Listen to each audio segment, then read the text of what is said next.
Birds. We all know birds fly in the air and also walk on the ground. And there are some birds like ducks and swans which swim in water. Birds have bones that are hollow and light. The bones of the hind limbs are typical for walking and perching. The bony parts of the forelimbs are modified as wings, and their shoulder bones are strong. The breastbones are modified to hold muscles of flight which are used to move the wings up and down. Hence, birds can fly because their bodies are well suited for flying. Fish. Have you seen a fish in an aquarium or in a pond or river? What do? Yes, they swim.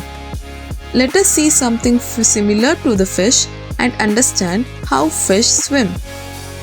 Let us make a paper boat and put it in water and push it with one narrow end pointing forward. Did it go into the water easily? No.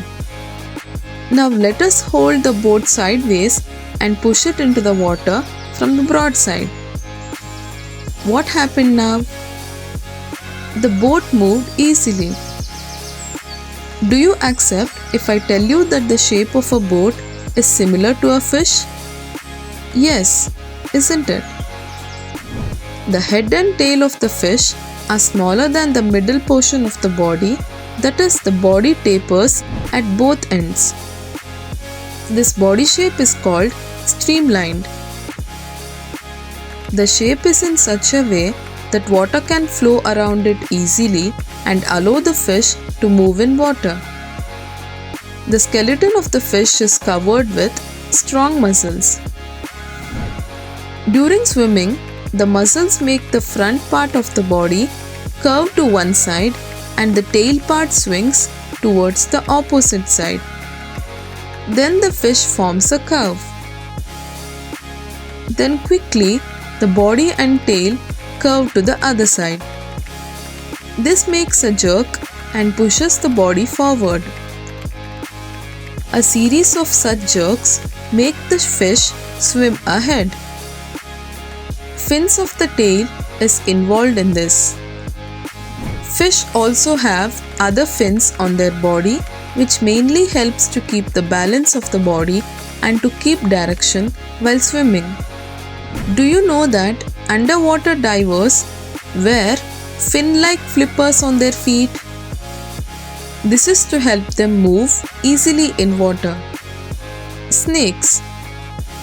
You all may have seen a snake slither. Does it move straight? No. Snakes have a long backbone and many thin muscles. They are connected to each other even though they are far from one another.